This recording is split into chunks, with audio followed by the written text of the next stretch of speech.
Hari ini saya melihat smelter baru yang dimiliki oleh PT Timah ini menunjukkan keseriusan kita dalam rangka hilirisasi.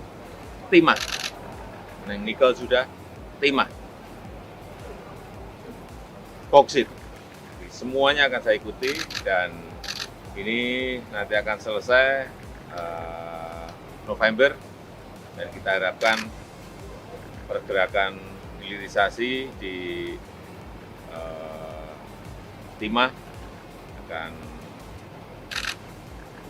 segera mengikuti seperti yang kita lakukan di nikel. Ya, saudara, isu pemerintah yang akan melakukan penyetopan ekspor mineral dan juga tambang lainnya menuai perhatian dari banyak sekali pihak. Ada yang pro dan juga ada yang kontra. Hal itulah yang kemudian juga menjadi diskusi selama beberapa waktu terakhir ini, terutama dari mereka yang memang berkaitan langsung dengan industri pertambangan begitu. Pemerintah sendiri berdalih bahwa penyetopan ekspor mineral adalah dalam rangka untuk fokus kepada industri hilirisasi yang kemudian diharapkan dapat memberikan nilai tambah kepada negara dan selain itu juga dapat memberikan multiplier efek kepada masyarakat. Namun di sisi lain tentu saja bagi para pengusaha khususnya penyetopan ini juga akan berdampak karena tidak dilakukan secara bertahap begitu. Dan beberapa waktu yang lalu anggota Komisi 7 DPR RI Bapak Bambang Patijaya melakukan rapat dengar pendapat bersama dengan Min ID. Di situ beliau mengungkapkan tentang bagaimana seharusnya sikap pemerintah terkait dengan pengaturan dari industri terhadap mineral dan juga logam lainnya. Dan saat ini sudah bersama saya anggota Komisi 7 DPR RI Bapak Bambang Patijaya. Pak Bambang, bagaimana kabarnya Pak? Baik, sehat. Baik, sehat. Baik, Pak Bambang, kita melihat sekali bagaimana kemarin pernyataan Anda dalam rapat dengan Komisi 7 bersama dengan Min ID tentang ketegasan Anda untuk menolak dilakukannya penyetopan ekspor mineral begitu. Dan saudara, kita akan melihat bersama-sama bagaimana cuplikan pernyataan dari seorang Bambang Patijaya berikut ini. Saya pikir sekali lagi Komisi 7 harus mengeluarkan sikap yang jelas, terutama pada kesimpulan nanti.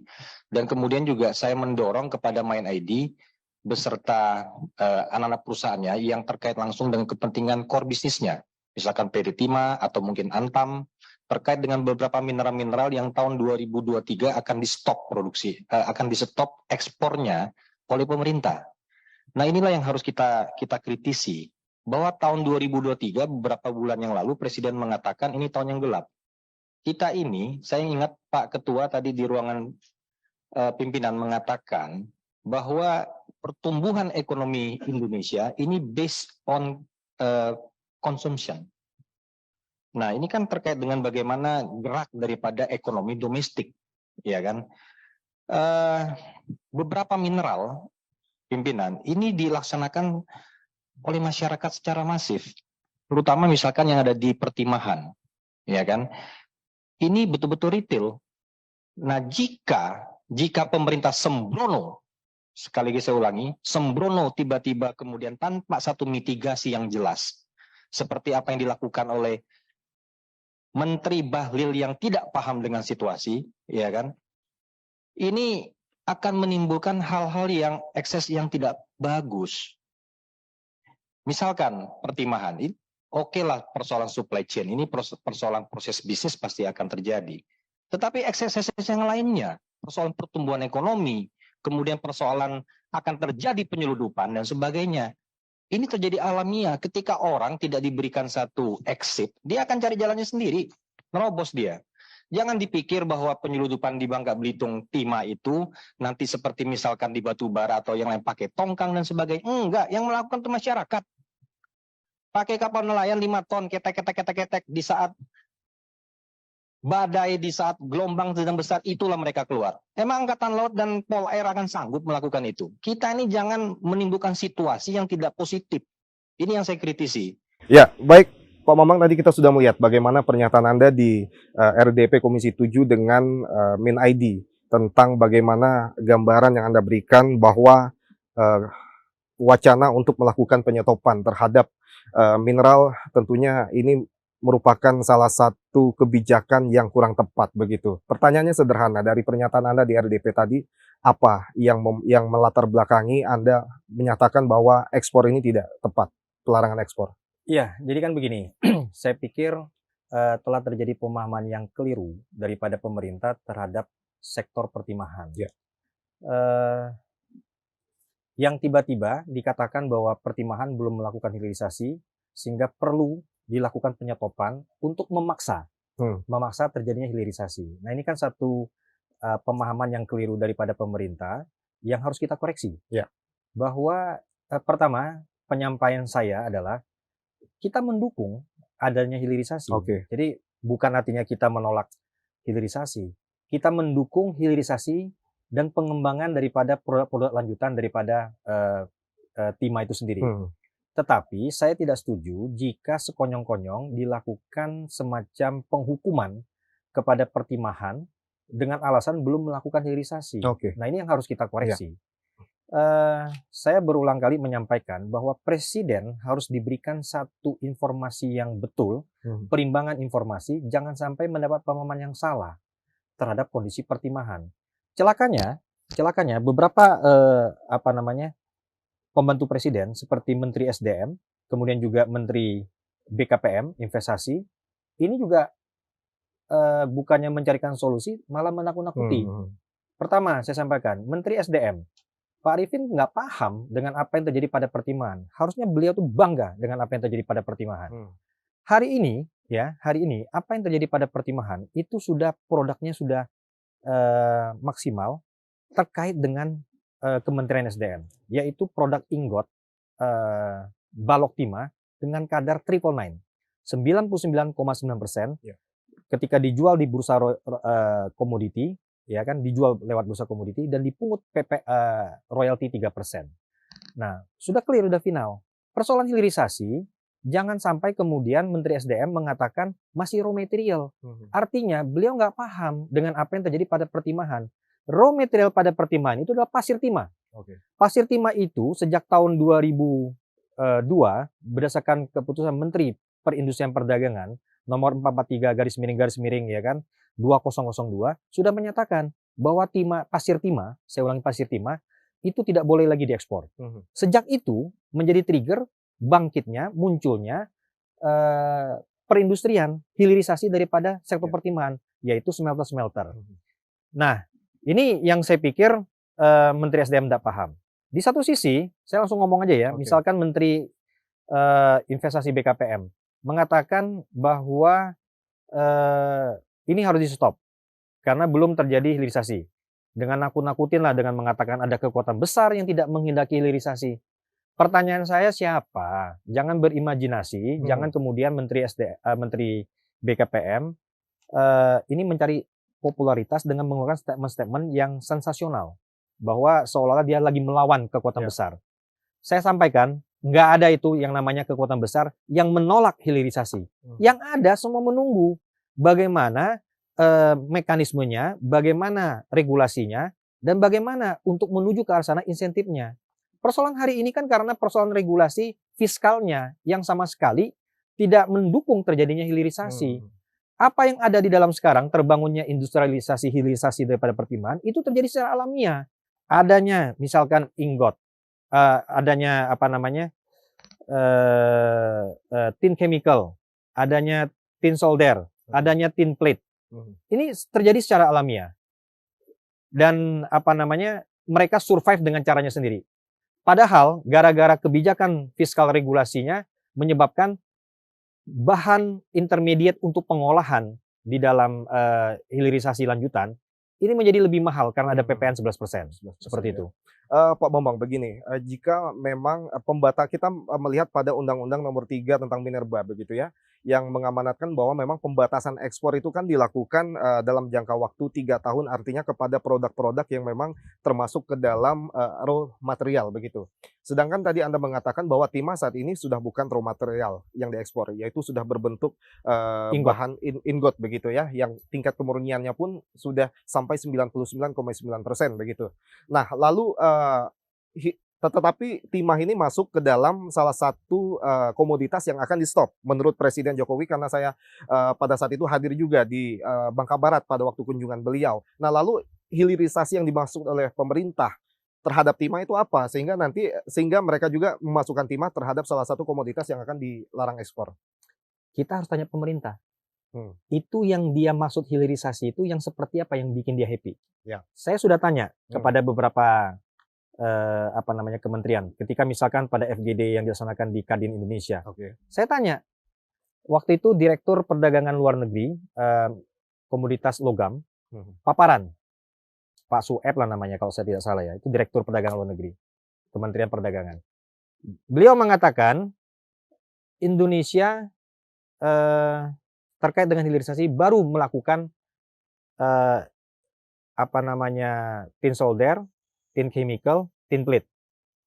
Lalu pertanyaan saya, kalau itu bukan hilirisasi, lalu apa namanya? Lalu saya tanya, saya absen, Bapak hilirisasi yang seperti apa yang bikin Bapak happy? Mau bikin apa? Lalu jawabnya seperti apa? Nggak bisa jawab. Oke. Saya tanya, Bapak dari kementerian apa? Bapak dari kementerian apa? Nggak ada satupun yang bisa jawab.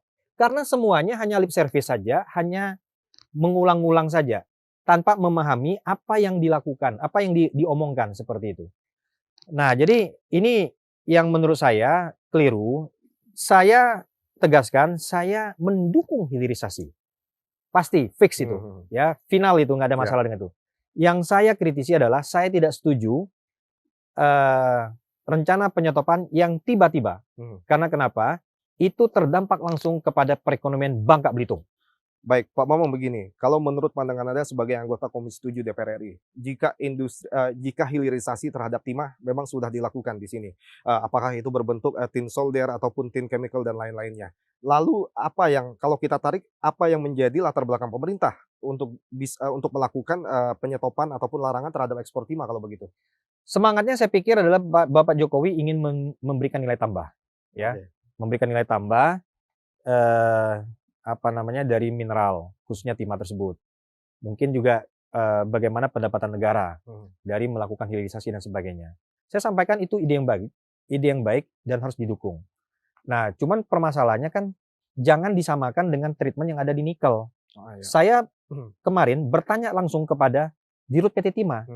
Bapak ngomong apa kepada Presiden?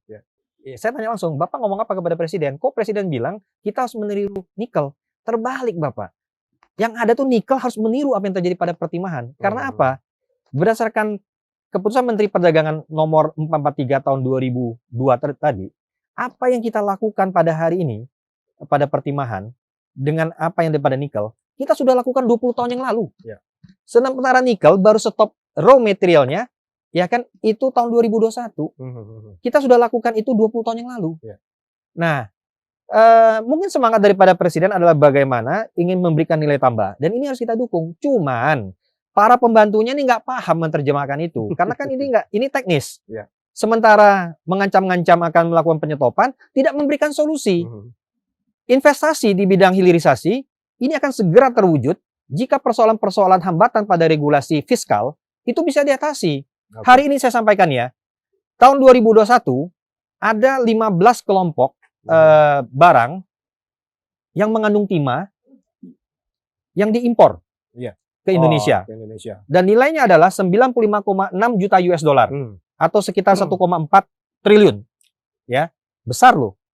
Pertanyaannya, kenapa 15 item tersebut tidak ada di Indonesia? Ya karena kenapa? Karena tidak ada peluang untuk melakukan investasi secara menguntungkan. Karena kenapa? Produk daripada ingot yang menjadi produk intermediate untuk pengolahan lanjutan itu tidak link and match dengan kebutuhan industri dalam negeri. Tidak terdukung dengan regulasi fiskal, dikenakan PPN 11%. Ya kan, sementara kalau dari luar hanya cukup ketika sebuah perusahaan punya IUP, mereka produksi, mereka lebur 999 ingot, lalu jual lewat bursa komoditi, bayar roti 3%, selesai. Sementara untuk dalam negeri, mereka misalkan punya anak perusahaan di bidang pengembangan hilirisasi lanjutan, mereka produksi, mereka lebur, 999, jual lewat bursa komoditi, mereka harus bayar royalti 3%, kemudian bayar PPN 11%. Nah, akibatnya apa? Dengan lebih mahal 11%, tidak ada yang ingin berinvestasi. Karena 11% mahal loh. Ya. Banyak loh. Nah, yang terjadi apa? Orang muter, barangnya ke luar negeri, Luar negeri. bikin ke luar negeri, produksi di sana, masuk lagi ke Indonesia, bea masuk paling cuma 1%. 1%. Sangat murah. Sangat murah. Nah, sehingga ya. menyebabkan ini tidak mungkin dalam waktu dekat ada hilirisasi kecuali Anda maksa orang. Tapi kan tidak bisa begitu. Nah, inilah yang saya bilang Menteri Bahlil, Menteri Investasi nggak paham dengan apa yang dia lakukan, gitu loh. Begini, Pak Bambang, apakah ini Anda ingin mengatakan bahwa kebijakan ini dibuat secara terburu-buru, padahal peluang untuk dapat membangun industri hilirisasi di dalam negeri juga masih belum terlalu terbuka lebar? Bukan, intinya begini, bahwa pemerintah berkeinginan untuk melakukan satu perbaikan, tetapi mereka sendiri yang menghambat. Dengan regulasi fiskal yang tidak mendukung. Keinginannya begini, tetapi realitas regulasinya tidak mendukung. Lah, kenapa timahnya inggotnya dipungut 11%? Buat apa? Hilangkan saja itu, selesai. Maka dengan secepatnya investasi itu akan masuk. Itu alasannya sangat sederhana. Belum lagi hambatan-hambatan investasi yang lain. Bahan bakunya aja dalam negeri lebih mahal 11%, kan seperti itu. Nah, ini yang tidak dipahami, ya kan? Nah, kemudian persoalan regulasi yang lain, kenapa tidak mendukung? Tidak semua industri dalam negeri yang terkait dengan pengolahan lanjutan terhadap timah itu memerlukan ingot 999. Contoh, misalnya tin solder. Tin solder itu perlu hanya 60-80% saja. Tetapi produk dari Indonesia regulasinya harus 999. Akibatnya apa? Di tahun 2021 kita mengimpor tin solder senilai 5 juta US dollar. Bayangkan saja, orang aja tin solder ujung-ujungnya beli dari luar. Nah, sementara industri dalam negeri dipaksa terus dan mereka harus membeli 999, ya kan? Padahal butuhnya mereka antara 60 sampai 80% saja. Bukan seperti itu. Nah, hal seperti ini tidak dipahami. Ini kan persoalan-persoalan teknis yang harusnya dipecahkan sehingga ini betul-betul bisa kita carikan solusi untuk mengakselerasikan investasi dalam negeri, hilirisasi tentang pertimahan. Dari penjelasan Anda mungkin saya juga bisa menyerapnya secara sederhana begitu ya. Cuma pertanyaannya kan ini adalah produk peraturan yang dikeluarkan oleh pemerintah. Kenapa antara kebijakan dan juga regulasi turunan itu kok bisa tidak sejalan begitu Pak Bambang? Nah, ini kan yang perlu kita carikan solusi. Saya sampaikan, pemerintah mesti ngerti dong. Problemnya seperti itu. Menteri BKPM harusnya menginventaris masalah-masalah ini. Bawa itu ke rapat kabinet. Disampaikan. Nah, Kementerian Keuangan nggak bisa ego. Jangan hanya mereka dituntut untuk meningkatkan PNBP, ya kan? Peningkatan cukai dan sebagainya. Pokoknya dipungut sehingga mematikan sektor lain. Nggak bisa begitu. Padahal bayangkan, kalau dengan tidak dipungut PPN 11%, munculnya hilirisasi, munculnya investasi-investasi pertimahan, angka sangat besar. Bayangkan, tahun 2021 aja kita impor 95,6 juta US dollar tentang barang-barang yang terkait dengan pertimahan. Itu barang itu dari kita juga pada dasar bahan bakunya. Nah, dengan apakah Anda bisa memastikan itu bisa dengan dihapuskannya misalkan PPN 11% bisa menghasilkan ataupun menumbuhkan industri hilirisasi di Indonesia? Itu salah satu problem mendasar ketika orang ingin berinvestasi, yaitu modalnya. Ya kan, cost-nya. Cost-nya pun sudah selisih 11%. Nah, ketika ini diberikan satu insentif, ya kan, lalu kemudian belum lagi kemudahan berinvestasi yang lain, ya kan, dipermudah, tentu ini akan memberikan stimulus orang untuk berinvestasi. Ini wajar. Dan saya pikir inilah tugas daripada BKPM, daripada mengancam-ngancam nyetop ekspor timah, gitu loh. Sementara di satu sisi, persoalan misalkan, ributnya persoalan dunia pertambangan kita karena 2078 IUP yang dicabut ini juga belum selesai. Gitu loh. Jangan menimbulkan masalah-masalah baru, terlalu kredit, terlalu ribut. Kita ingin kerja yang benar sesuai dengan regulasi dan semua happy. Pak Bambang, kita tahu bahwa memang Bangka Belitung sebagai negara penghasil kedua terbesar untuk timah, begitu ya. Artinya untuk di Bangka Belitung sebagai provinsi terbesar penghasil timah, masyarakatnya sangat bergantung dari timah yang sudah dilakukan sejak lama begitu. Lalu ketika memang nantinya pemerintah melakukan larangan ekspor terhadap timah, ini dampak apa yang akan terjadi kepada masyarakat? Data daripada BPS yang terakhir, bahwa sektor pertambangan itu menyumbang sekitar 9% lebih terhadap produk domestik bruto regional kita. Ya. Sektor pengolahan 20%. Ya. Di total ya, jadi ini antara hulu sampai hilir, jadi dari pertambangannya sampai di lebur, ya kan, 999, ini totalnya 30%. 30%. Jadi artinya 30% perekonomian Bangka Belitung, produk domestik bruto regionalnya akan hilang jika di stop ekspor. Ini merupakan rentetan efek domino yang sangat buruk kepada perekonomian. Ini akan berefek kepada sektor perdagangan, berefek kepada sektor pariwisata dan sebagainya. Karena kenapa? Ini terkait dengan persoalan daya beli, terkait dengan persoalan aktivitas masyarakat lainnya, dan ini benar-benar mengganggu. Saya tidak bisa membayangkan kalau tiba-tiba di tahun 2023 ini semua di stop pertimbangan.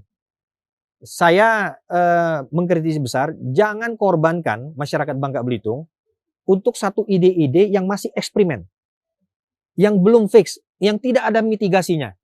Hati-hati, jangan sembrono. Apa yang terjadi pada sektor kelapa sawit kemarin, jangan terulang pada pertimbangan. Nah, ini saya kritisi, jangan sampai para menteri gegabah dan sembrono di dalam kebijakan. Oke, Pak Bambang, ini kan Anda juga di RDP, kita membahas, katakanlah ini pendalaman dari RDP kemarin itu bersama dengan MinID. Di situ juga Anda mengatakan bahwa larangan ekspor timah juga bukan berarti akan menghilangkan adanya aksi-aksi penyelundupan begitu. Masyarakat kita juga akan ada banyak cara untuk melakukan penyelundupan. Nah, lalu bukankah itu bisa diantisipasi dengan misalkan melakukan pengawasan yang lebih ketat dari sisi penegakan hukum dan sebagainya? Pak, kita ini lebih baik mengarahkan sumber daya kita ini dan aktivitas masyarakat ini ke arah positif. Ya. Ini terjadi akan alamiah. Jika kemudian terjadi penyetopan, masyarakat kita ini secara tradisional ini punya sejarahnya sebagai penyelundup. Oke. Ketika ini persoalan pertimbangan tiba-tiba suddenly shut down, ya kan? Mereka tetap kerja dan barangnya mau kemana? Ya. Kan seperti itu. Ini rawan penyelundupan. Kita ini janganlah nambah kerjaan buat polisi, buat angkatan laut. Buat apa? Lebih baik udah aktivitas kita, energi kita arahkan kepada hal yang positif. Masyarakat yang berproduksi timah, yang bekerja pada pertimbangan, ditampung saja, dicarikan solusinya seperti apa. Jangan tiba-tiba hanya dengan mengancam-ancam stop. Tidak bisa begitu, gitu loh. Nah, ini yang saya tidak setuju. Karena kenapa? Penyelundupan ini betul-betul merugikan kita. PNBP-nya nggak ada, ya kan? Kemudian ini merupakan suatu tindak pidana. Buat apa? Nah, lebih baik kita berpikir hal yang positif, kita arahkan, ciptakan satu regulasi, ciptakan satu kondisi, investasi masuk, semua bisa bekerja, everybody happy, ekonomi tumbuh. Tahun 2023, kita hanya jangan mengatakan ini akan tahun gelap, tetapi kita sendiri menciptakan kegelapan itu. Dengan misalkan menyetop ekspor timah tanpa satu mitigasi yang jelas. Oke. Artinya ketika sudah ada mitigasi, industri hilirisasi sudah terbangun dengan sangat baik, ekspor timah untuk tidak dilakukan itu adalah hal yang sah-sah saja. Nah, ketika sudah dibuat satu planning, ya kan, tentang program bagaimana mitigasi hilirisasi industrinya, kemudian diundang, kemudian mereka berjanji untuk melakukan. Sampai misalkan 3 atau 4 tahun lagi, nggak ada, stop. Berarti mereka menipu pemerintah. Tetapi kalau sekarang, nggak bisa begitu. Karena saya bilang, sudah ada hilirisasinya, tetapi bos-bos ini happy-nya yang seperti apa? Mau bikin apa? Ini kan nggak jelas. Harus link and match dengan kebutuhan dalam negeri. Nah, tidak bisa tiba-tiba, oke, stop ya, kita mau hilirisasi. Bos, yang seperti apa yang kita mau? Nggak bisa begitu. Kan nggak bisa hanya pokoknya. Itu yang saya kritisi, gitu loh. Oke. Ya, seperti itu. Oke, baik. Pak Mamang, kita harus jeda sebentar. Dan saudara jangan kemana-mana, usai jeda pariwara kami akan kembali, tetaplah di Dialog 21.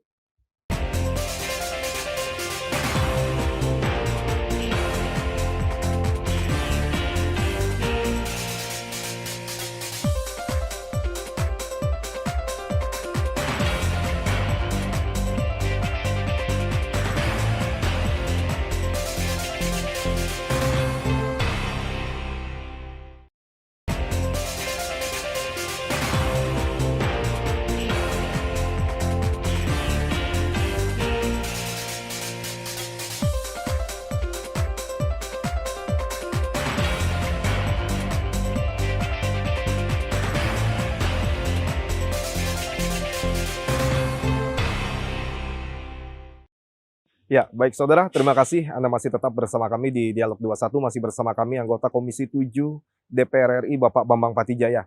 Pak Bambang, oke, Anda sudah menyampaikan bahwa komitmen Anda untuk hilirisasi Anda mendukung, itu fix ya. Yang jadi masalah adalah saat ini terkait dengan larangan ekspor timah yang dianggap masih sangat gegabah untuk dilakukan untuk saat sekarang ini, ditambah lagi memang sebagian besar masyarakat Bangka Belitung menggantungkan hidupnya dari industri pertimahan yang jika itu dilakukan akan memberikan dampak efek domino yang sangat buruk bagi Provinsi Bangka Belitung sebagai daerah penghasil timah. Nah, industri hilirisasi sudah dilakukan di Provinsi Bangka Belitung melalui beberapa produk yang kemudian ini menjadi kendala ketika adanya PPN 11% yang tadi Anda sampaikan. Nah, komunikasi ini apakah juga sudah Anda sampaikan kepada para pemangku kebijakan, khususnya kepada Menteri Investasi dan Kepala BKPM Bahlil Lahadalia yang Anda sebut berapa kali namanya dalam RDP? Ya, kepada Menteri Bahlil ini kan kebetulan beliau ini kan bukan mitra kami di Komisi 7. Kenapa saya sampaikan di dalam RDP dengan Main ID? Karena Main ID ini kan holding daripada BUMN bidang pertambangan. Dan saya pikir silakan Main ID berkomunikasi langsung, dan kami Komisi 7 memberikan dukungan. Agar apa? Agar sustainability daripada BUMN juga berlangsung. Ini kan salah satu core bisnis daripada beberapa anak perusahaan seperti Antam, kemudian juga PTBA, kemudian PT Timah, ya kan? Ini kan terkait dengan beberapa hal, apakah itu boksit, apakah itu timah, apakah itu emas, apakah itu nikel, ya kan? Ini kan dibahas semua, batu bara, tentang apa namanya, tentang hilirisasinya. Nah, saya berharap bahwa Main ID ini segera juga melakukan komunikasi profesional kepada menteri-menteri terkait, karena bagaimanapun juga BUMN ini terkait tentang penugasan negara kepada mereka di dalam pengelolaan mineral-mineral yang dimaksud tersebut. Nah, sehingga rencana-rencana pemerintah tersebut yang saya pikir kurang pas, ini bisa diberikan perimbangan. Karena begini, jika para BUMN itu bisa bekerja, maka swasta yang lain pun bisa bekerja, karena perlakuannya akan sama, fair, equality gitu ya, equal. Nah, jadi mudah-mudahan pesan ini nyampe, gitu loh. Oke, baik. Dan kemarin beberapa hari yang lalu saya lihat juga Anda RDP juga dengan Menteri Perindustrian begitu Bapak Agus Raker, kalau Gumiwang. dengan Pak Menteri Raker. Oke, raker kerja. Raker dengan Bapak Agus Gumiwang Kartasasmita. Ini apakah juga ada kaitannya ataupun disampaikan juga terkait dengan bagaimana wacana ataupun kebijakan dari pemerintah ini? Ya, jadi pada Raker itu kita membahas beberapa hal dengan Bapak Menteri Perindustrian, Bapak Agus. Nah, ketika mendapat kesempatan berbicara, saya mewakili Partai Golkar, saya menyampaikan persoalan hambatan-hambatan di bidang pengembangan hilirisasi, yang antara lain persoalan kebijakan fiskal PPN tersebut. Nah, saya sudah sampaikan kepada Bapak Menteri, dan beliau menyampaikan pada saat itu, ini akan disampaikan kepada rapat terbatas kabinet. Dan ini harus dibicarakan dengan Menteri Keuangan tentunya. Karena kenapa? Ini tentu menjadi hambatan-hambatan teknis di dalam pengembangan hilirisasi daripada sektor pertambangan dan mineral-mineral lainnya. Karena sama, pada emas juga dipungut, kemudian juga yang lain juga dipungut. Sehingga tentu ini menjadi hambatan. Nah, Kementerian Keuangan harus paham bahwa memang target PNBP tinggi. Tetapi jangan karena target PNBP, sektor yang lain juga terhambat. Nah, ini harus ada win-win, dan saya pikir ini memang harus diputuskan dalam rapat kabinet. Baik, semangat hilirisasi tentu saja juga tidak terlepas dari bagaimana tata kelola penambangan di Bangka Belitung begitu Pak Bambang, yang sampai dengan saat ini masih menjadi isu yang banyak dibahas begitu. Nah, jika memang tadi kita mengatakan bahwa timah menjadi salah satu sektor pencaharian sebagian besar masyarakat Bangka Belitung, tetapi saat ini juga masih belum ada regulasi yang jelas terkait dengan bagaimana agar diberikan kesempatan kepada masyarakat untuk bisa menambang secara nyaman. Nah, itu seperti apa yang harus dilakukan sampai dengan saat ini? Sebetulnya regulasinya sudah jelas kok. Tinggal bagaimana cara melaksanakannya saja. Pertama, tentu kepada masyarakat yang bekerja melihat bahwa pada posisi titik yang mereka kerjakan itu berada pada IUP siapa. Kalau memang itu pada IUP PT Timah, silakan bermitra dengan PT Timah lewat SPK-nya. Jika itu kawasan yang mereka ingin kerjakan merupakan bagian daripada IUP smelter swasta, silakan bermitra. Jika tidak di luar itu, nah ini kan yang menjadi satu wacana, pemerintah provinsi jangan berlama-lama, segera ajukan kawasan-kawasan yang memang masih memiliki potensi itu sebagai WPR, wilayah pertambangan rakyat. Nah, WPR ini diajukan bisa pengusulan dari bupati, kemudian juga bisa pemantauan langsung dari provinsi lewat dinas pertambangan, dilakukan buat suratnya, dilakukan pengajuan kepada Kementerian SDM. Karena berdasarkan Undang-Undang Nomor 3 Tahun 2020, pemberian izin mineral logam itu kewenangannya ada di pusat. Tetapi terkait dengan WPR-nya itu pemerintah pusat memberikan penetapan wilayah pertambangan rakyatnya. Nah, kemudian untuk perizinannya, IPR-nya, izin pertambangan rakyatnya, dikeluarkan oleh gubernur lewat dinas pertambangan. Nah, ini yang saya pikir harus segera dilakukan dan jangan lagi berwacana. Perlu action yang lebih cepat daripada pemerintah provinsi. Ya, saat ini sudah apakah sudah cukup masif yang dilakukan oleh para bupati yang ada di Bangka Belitung untuk mengajukan WPR kepada provinsi dan kementerian? Setahu saya, yang data sudah masuk itu 2 bupati dari Golkar seperti Beltim, Bapak Burhanuddin, kemudian juga minggu kemarin saya juga mendapat kunjungan dari Abdesi Bangka Tengah, 31 Kades, beserta Bapak Bupati Bangka Tengah. Bapak Bupati Bangka Tengah juga menyampaikan bahwa sudah pengusulannya itu udah lama kepada pemerintah provinsi. Nah, sekarang ya kita tinggal tanya saja kepada Dinas Pertambangan Provinsi Bangka Belitung, ini follow-up-nya seperti apa? Ini kan seharusnya bisa dimanfaatkan dari situasi ini, PJ Gubernurnya Dirjen Minerba, dan harus yang memprosesnya juga Dirjen Minerba, Pak Ridwan Jamaluddin. Dan saya pikir ini kita harus manfaatkan, jangan berlama-lama ini. Seperti itu. Oke, Pak Bambang, kita kembali ke beberapa produk hilirisasi yang tadi sudah dihasilkan dari komoditas timah begitu. Pertanyaannya, kalaupun semangat pemerintah untuk melakukan penyetopan ekspor ini adalah untuk memberikan nilai tambah dari hasil produk-produk hilirisasi tadi untuk di Bangka Belitung dan Indonesia, apakah sudah memberikan nilai tambahnya cukup signifikan begitu? Yang jelas kita melihat dari nilai impor yang tahun 2021 sebesar 95,6 juta US dollar ini, harusnya ini merupakan satu kesempatan yang besar, satu bukti bahwa memang kita perlu ada hilirisasi. Nah, sekarang bagaimana kita ingin mengundang, memancing yang di luar itu masuk ke dalam negeri. Nah, jika ditanya apakah perlu, ya perlu. Dan apakah memberikan nilai tambah? Saya yakin memberikan nilai tambah. Dengan demikian, kita bisa mengoptimalkan penguasaan kita terhadap timah ini terhadap kepentingan pengembangan industri dalam negeri dan untuk masyarakat. Untuk produk yang sudah ada tadi, apakah sudah juga memberikan nilai tambah yang signifikan? Saya pikir sudah memberikan nilai, tetapi walaupun nilainya belum terlalu besar ya. Produksi Indonesia ini kan rata-rata untuk timah itu, ingot, itu antara 65.000 ton sampai dengan 80.000 ton di dalam 5 tahun terakhir rata-rata. Dan secara rata-rata itu untuk dalam negeri itu cuma 5%. 5%. Nah, 5% ini kan jangan kita anggap remeh. Sebenarnya mereka bisa berkembang lebih besar jika memang diberikan insentif. Ini kan berkembang secara alamiah saja. Dan ini yang harus kita perhatikan.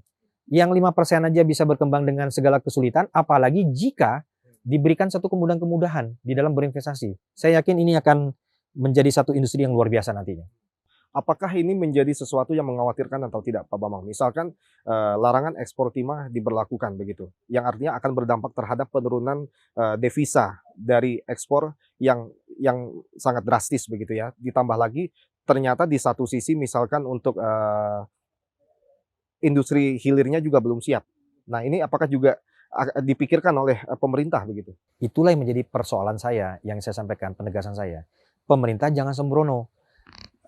Sampai hari ini PNBP dari royalti ekspor timah di tahun 2021 aja sekitar 1,2-1,3 T. Ya. Tiba-tiba dihentikan, itu hilang. Penyeludupan terjadi. Impor tetap. Boleh kita ekspor, kita stop, impor juga tutup dong. Bisa nggak? Ini kan tiba-tiba kolaps kalau begitu. Iya, artinya kita bisa fokus di dalam negeri. Artinya tidak bisa serta-merta dengan hanya menakut-nakuti. Kalau memang ekspor ini ingin di stop, impor juga stop. Bisa nggak? Nilai yang sejumlah 95,6 juta US dollar itu ya tergantikan. ini kan harus ada mitigasinya. Maka saya sampaikan, pemerintah jangan sembrono. Oke, baik, Pak Bambang, ini saya ingin meminta closing statement Anda. Dari apa yang sudah dibicarakan, tentu saja hilirisasi kita semua setuju, semangatnya adalah untuk menambah nilai tambah bagi negara, begitu ya. Tetapi Anda menyoroti adalah tentang bagaimana larangan ekspor timah ini untuk bisa dikaji lebih matang lagi oleh pemerintah dan juga jajaran, begitu. Apa yang ingin Anda sampaikan pada pernyataan terakhir Anda ini? Ya, jadi pertama, saya mendukung hilirisasi segala mineral, termasuklah di dalam itu hilirisasi timah yang lebih luas. Hilirisasi pada pertimbangan sudah terjadi, tetapi mungkin belum kepada hilirisasi yang lebih high tech. Ya, ini yang kita inginkan, kelihatannya dari rencana pemerintah tersebut. Nah, cuman mitigasinya harus jelas, planningnya harus jelas. Kita jangan hanya mengatakan ingin hilirisasi, tetapi tidak menciptakan iklim investasi. Ciptakan iklim investasi yang baik, undang investasi, orang akan berinvestasi. Jika hambatan-hambatan yang tadi menjadi constraint, ini bisa diatasi. Persoalan kemudahan berinvestasi, persoalan hambatan fiskal, PPN 11%. Nah, hal seperti ini saya yakin akan mengundang investasi masuk. Nah, dengan demikian lapangan pekerja akan tercipta, pertumbuhan ekonomi akan terus terdukung dengan adanya pengembangan hilirisasi ini, dan dengan demikian Indonesia akan lebih maju, berkembang, bertransformasi dari hanya pengekspor mineral-mineral intermediate menjadi produk jadi turunan yang lebih tinggi, high tech dan sebagainya. Saya pikir sesederhana itu saja. Pemerintah saya harap tidak sembrono. Nah, sementara semangatnya sama bahwa kita ingin ada pengembangan lanjutan dan ini semua untuk kebaikan kita semua, dan itu saya dukung. Oke, baik. Itu semua tentu menjadi harapan kita semua, khususnya bagi Bangka Belitung sebagai daerah penghasil timah terbesar di Indonesia. Pak Bambang Patijaya, anggota Komisi 7 DPR RI, terima kasih atas waktunya. Dan saudara, jangan kemana-mana, usai jeda pariwara kami akan kembali. Tetaplah di Dialog 21.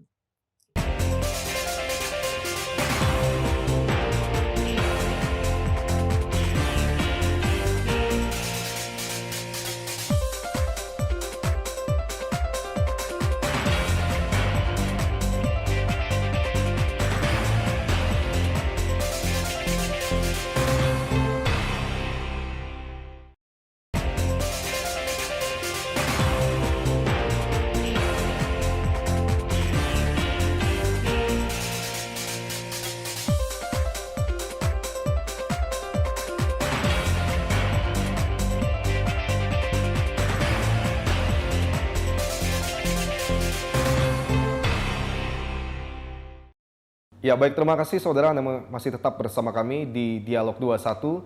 Dan setelah tadi kita berbincang banyak dengan anggota Komisi 7 DPR RI terkait dengan rencana ataupun wacana dari pemerintah yang akan melakukan beberapa penyetopan ataupun melarang dilakukannya ekspor terhadap beberapa komoditas logam dan juga mineral. Kali ini saya sengaja bertandang ke Universitas Bangka Belitung yang ingin berbincang dengan Dekan Fakultas Ekonomi Universitas Bangka Belitung, yaitu Ibu Devi Valeriani. Ibu Devi, Assalamualaikum Ibu. Waalaikumsalam. Bagaimana Ibu kabarnya? Alhamdulillah. Alhamdulillah. Oke, baik. Ibu, terima kasih sudah menerima kami di sini. Dan ini adalah Gedung Timah Fakultas Ekonomi Universitas Bangka Belitung. Di Gedung Timah inilah kemudian kita akan membahas tentang timah hari ini, Ibu. Ibu Devi, memang kita tahu bahwa amanat dari Undang-Undang Nomor 3 Tahun 2020 yang sudah disahkan oleh pemerintah bersama dengan DPR adalah salah satunya ingin melakukan ataupun fokus pada industri hilirisasi. Konsekuensinya adalah kemudian beberapa komoditas tambang di stop terlebih dahulu untuk diekspor, begitu Ibu. Nah, ini tentu saja juga memberikan dampak ataupun respon yang cukup beragam dari masyarakat, ada yang pro dan juga ada yang kontra, begitu, dari berbagai kalangan. Nah, kalau dari sisi akademisi, Ibu Devi melihat seperti apa pendapat Ibu terkait dengan rencana dari penyetopan ekspor timah ini, Ibu? Ya, baik, terima kasih Mas Revo. Saya di sini akan berperan sebagai akademisi dan bersifat independen, tidak memihak dari sisi manapun, hanya dari sisi akademisi terkait dengan pelarangan ekspor timah yang sedang marak digaungkan di Indonesia dan termasuk Provinsi Kepulauan Bangka Belitung, karena Provinsi Kepulauan Bangka Belitung adalah penghasil timah terbesar di dunia. Kemudian kita juga tahu timah itu memberi sumbangan 87% ekspor Bangka Belitung. 87% dari data BPS terbaru. Ini cukup sangat tinggi, Bu. Sangat tinggi.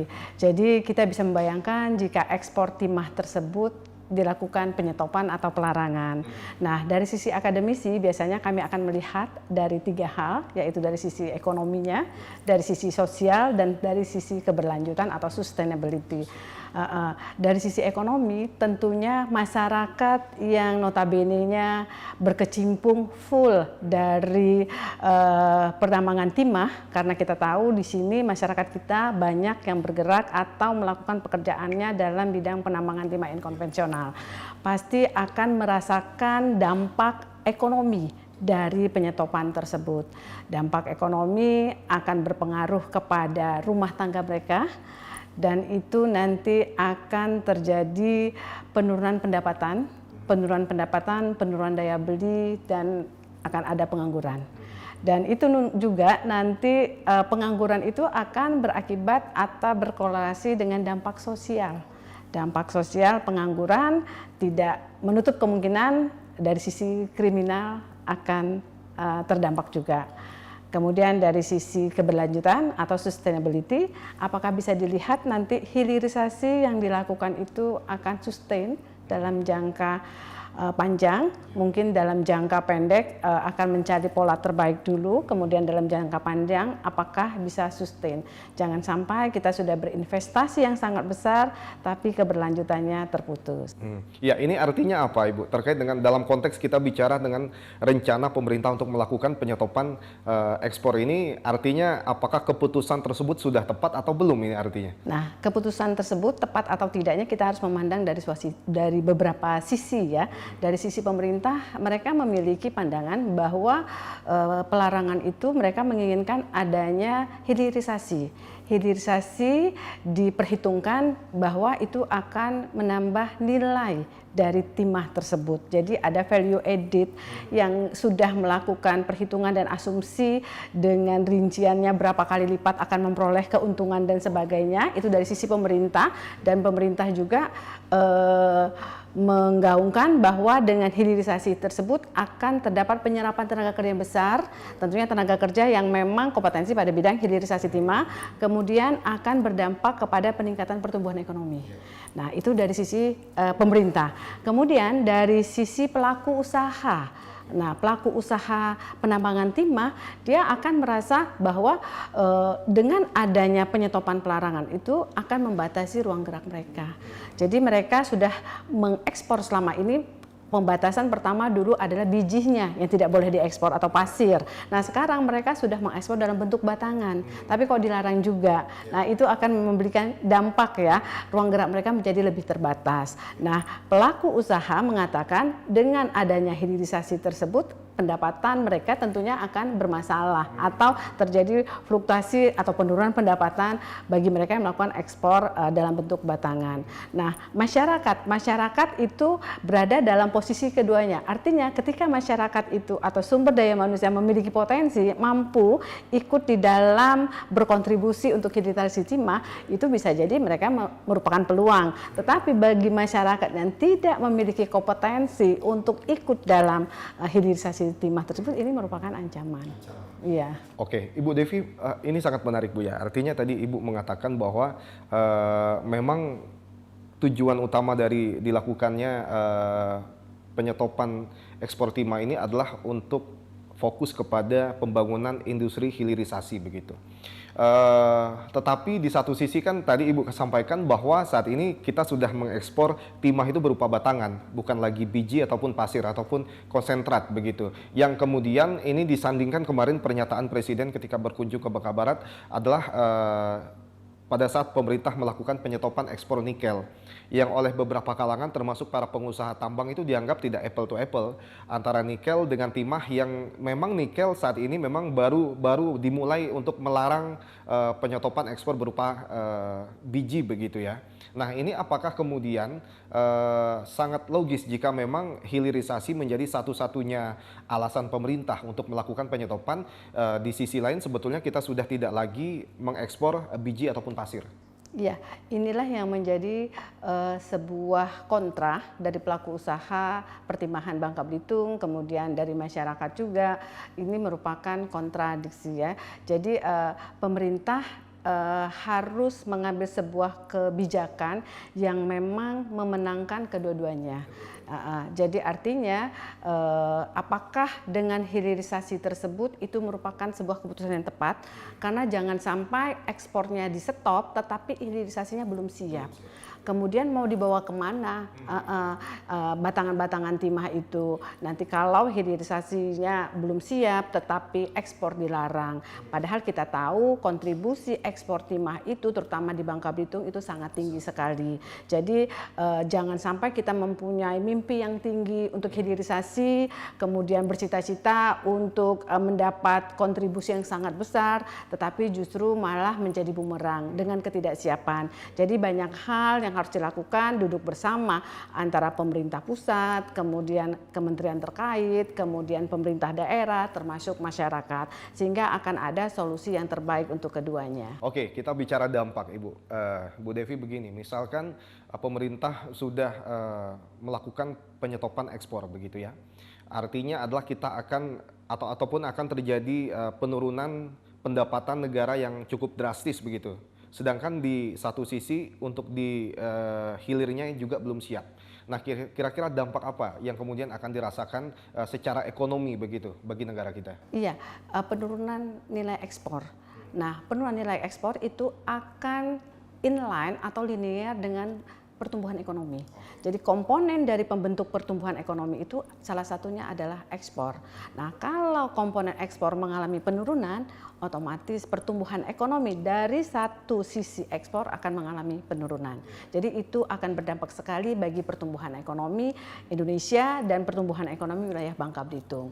Nah, kita tahu ketika pertumbuhan ekonomi rendah dari sisi timah atau komoditas timah di Bangka Belitung, itu akan berdampak kepada penurunan daya beli. Kita tahu saat ini masyarakat Bangka Belitung masih sangat tergantung kepada timah. Ketika harga timah naik, itu aktivitas ekonomi di Bangka Belitung sangat luar biasa. Pertumbuhan ekonomi juga akan mengalami peningkatan. Tetapi ketika harga komoditas timah mengalami penurunan, itu juga demikian sebaliknya. Artinya pertumbuhan ekonomi juga sangat tergantung kepada fluktuasi kenaikan harga timah. Oke, ini jika kita berbicara ketika pemerintah artinya memang harus lebih memikirkan lagi begitu ya, harus membuat sebuah perhitungan yang sangat jelas untuk dapat memutuskan terkait dengan kebijakan pelarangan ekspor ini.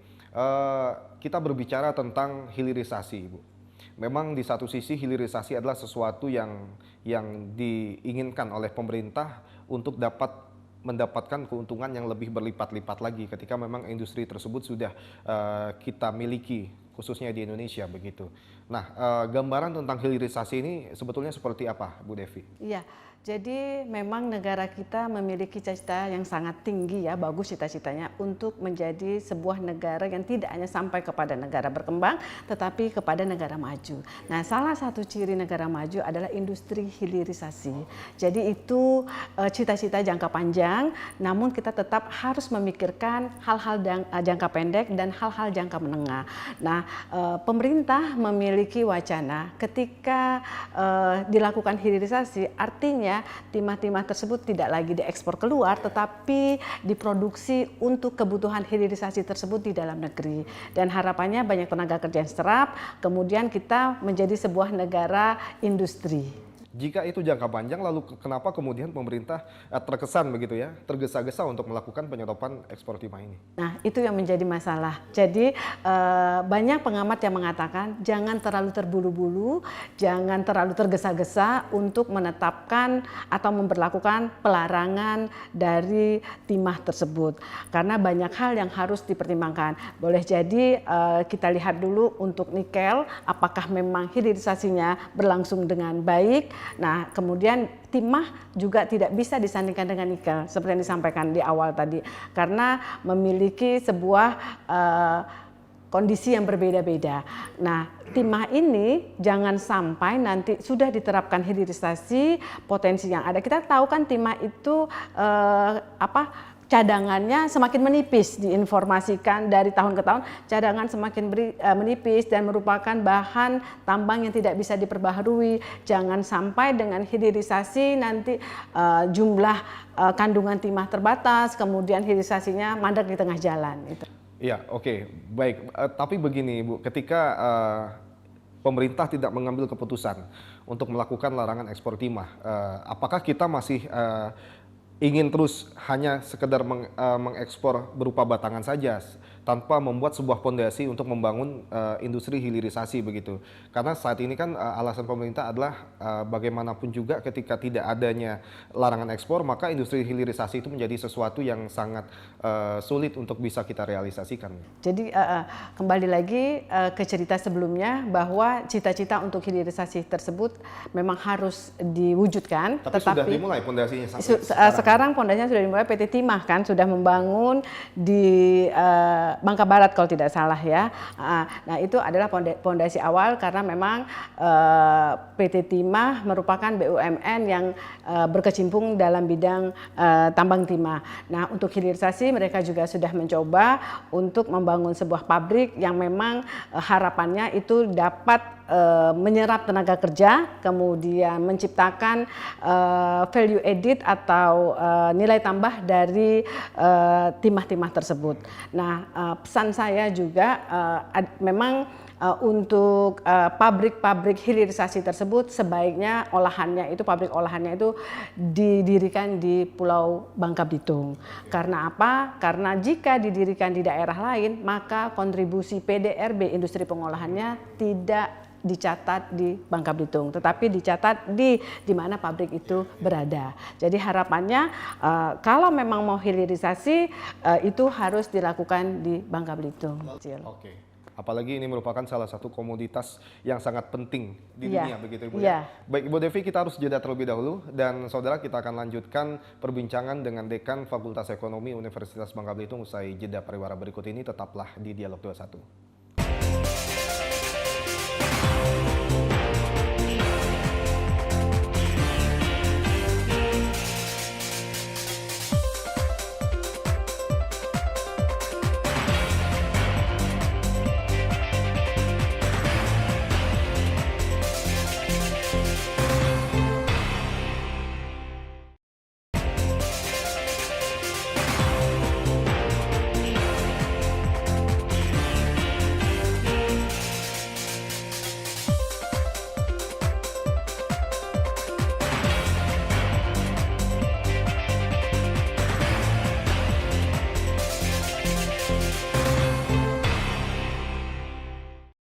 Ya, baik. Terima kasih Anda masih bersama kami di Dialog 21, masih bersama Dekan Fakultas Ekonomi Universitas Bangka Belitung, Ibu Devi Valeriani. Bu Devi, sudah cukup panjang tadi kita membahas tentang wacana dari pelarangan ekspor timah yang akan dilakukan oleh pemerintah. Saat ini sudah ada beberapa logam yang kemudian memang sudah di-stop oleh pemerintah dan fokus untuk dapat melakukan ataupun membangun industri hilirisasi begitu. Dan tadi juga kita berbicara tentang bagaimana dampak di dalam negeri begitu Bu ya. Di satu sisi juga kita mendengar adanya protes dari luar begitu Ibu. Dalam hal ini adalah WTO begitu ya, yang memprotes kebijakan dari Presiden Jokowi yang melakukan penyetopan terhadap beberapa komoditas logam yang memang menjadi barang yang sangat penting sekali di luar negeri sebagai bahan baku beberapa barang begitu. Nah, lalu seperti apa pemerintah harus menyikapi adanya protes-protes dari luar negeri tersebut, Ibu? Ya, baik. Nah, ini harus disikapi dengan baik juga. Artinya teman bekerja sama kita, pemerintah dari negara lain itu sudah merasakan bagaimana keuntungan jika ekspor itu tetap ada. Namun Indonesia juga menginginkan, tadi saya katakan sebagai negara yang tidak hanya sebagai negara pengekspor, tetapi negara yang selain pengekspor tapi mampu mengolah industri hilirisasi timah menjadi memiliki nilai tambah lebih lagi. Nah untuk itu bagaimana nanti pemerintah pusat itu harus mampu menggalakkan atau menggerakkan industri hilirisasi timah yang ada tersebut agar tidak hanya menguntungkan di dalam negeri tetapi juga menguntungkan dari negara-negara luar sana. Itu. Baik, Ibu melihat dari kondisi dan situasi yang ada saat ini di Indonesia begitu ya, jika memang pemerintah ingin betul-betul berniat serius untuk dapat membangun industri hilirisasi begitu. Nah, lalu Ibu tadi mengatakan bahwa itu merupakan salah satu kegiatan jangka panjang yang baru bisa kemudian direalisasikan. Nah, seperti apa kemudian peluang yang Indonesia miliki untuk dapat membangun industri hilirisasi dan kita tidak lagi kemudian mengekspor barang-barang bahan baku begitu ya, tapi kita akan mengekspor barang jadi ke luar negeri. Iya, itu tergantung kesiapan. Kesiapan siapa? Kesiapan dari semua pihak yang memiliki kepentingan di dalam industri tersebut. Pemerintah misalnya. Pemerintah itu dia harus menyiapkan segala sesuatu yang terkait dengan industri hilirisasi. Sekarang sudah disiapkan? Sekarang sudah disiapkan. Sumber daya manusianya. Sumber daya manusia. Kalau hilirisasi itu ada di Bangka Belitung, maka paling tidak 60% tenaga kerjanya harus tenaga kerja Bangka Belitung. Oke. Agar mampu menyerap tenaga kerja, mengurangi pengangguran, mengurangi angka kemiskinan. Nah, yang menjadi permasalahan sekarang, apakah sumber daya manusia Bangka Belitung itu sudah mampu atau sudah disiapkan untuk melakukan hilirisasi tersebut. Nah, itu adalah PR. Bagi siapa? Bagi pemerintah pusat, bagi pemerintah daerah. Nah, ketika itu sudah disiapkan, mungkin masyarakat Bangka Belitung akan terbiasa nanti bekerja pada industri hilirisasi. Nah, nanti jangka panjang mereka akan menjadi kompetensi pada bidangnya. Nah, bagaimana pelaku usaha? Pelaku usaha yang sekarang ini sudah berada pada zona bagaimana mereka tidak lagi mengekspor biji timah tetapi sudah mengikuti arahan pemerintah sebelumnya mengekspor logam. Nah, mereka akan merasakan dampaknya penurunan nilai ekspor tersebut, penurunan dari benefit yang mereka peroleh. Nah, untuk itu mereka harus melakukan strategi.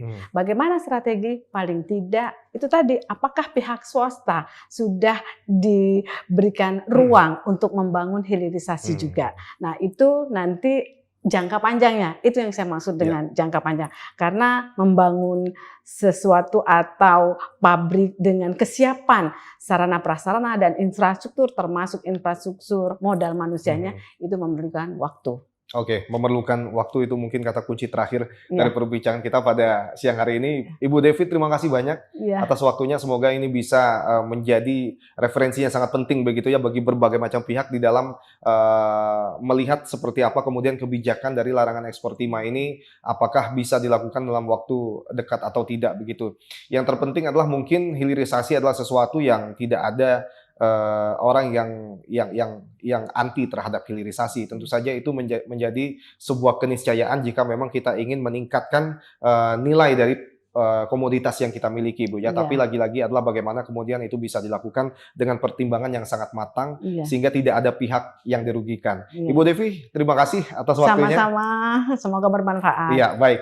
Dan saudara, itulah tadi perbincangan kita terkait dengan bagaimana wacana dari pemerintah yang akan melakukan pelarangan ekspor timah. Tentu saja kita berharap agar rencana ini adalah sebuah rencana yang nanti pada ujungnya adalah bagaimana kemudian bisa meningkatkan nilai tambah dari setiap komoditas sumber daya alam yang kita miliki, sehingga juga mampu menghadirkan kesejahteraan kepada masyarakat. Saya Dek Revolino mohon pamit, terima kasih. Wassalamualaikum warahmatullahi wabarakatuh.